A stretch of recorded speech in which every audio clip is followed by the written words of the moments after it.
How's it going today, folks? EJR here again. Today I'm going to be showing you how to remove the airbox from a 16 to 18 ZX10. I do some modifying to it and I also heat wrap it.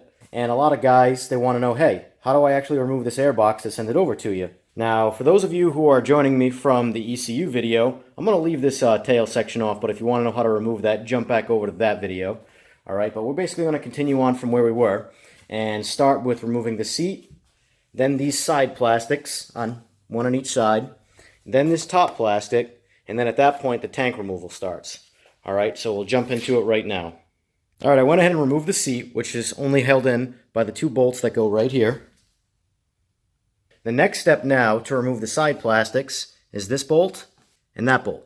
One on each side, or I should say the same for the other side, right here.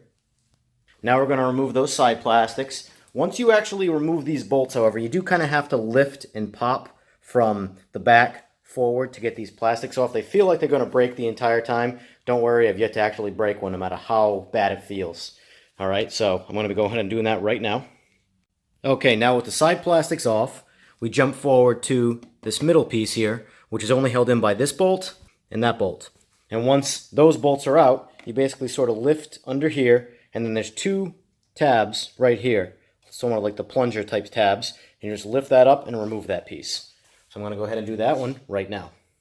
Okay, now with the top plastic piece off, the next step is going to be we have to remove the tank, which is this bolt, this bolt, this bolt, and that bolt right there. I'm not going to actually remove the entire tank. I'm just going to show you how, simply because that's a lot of extra work that I don't need to do. I'm going to unbolt the tank, then I'll lift the tank up for you and show you the remaining things that need to be done to actually get the airbox off the bike.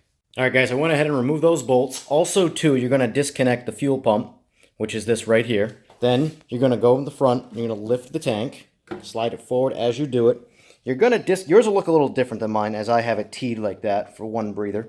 But you're going to disconnect those two hoses, and you're also going to disconnect the fuel pump hose right there. And then at that point, you can actually remove the entire fuel tank. From this point forward now, it's going to be very hard to see, but under the bottom of the airbox, you're going to see two Allen head clamps. You want to loosen those up completely, and that'll free the airbox from the throttle bodies. And then you're also going to have two hoses, which I don't have on my bike personally. Now, there's going to be two hoses right in there. You're going to disconnect both of those, as well as the one on the side right here, if you haven't already. Once that's done, you're going to remove the stabilizer bracket right here, and under that is one bolt holding the airbox on. Once that's gone, at that point, you're free to just lift the airbox entirely off of the throttle bodies and take it out of the bike. And then at that point, you're done.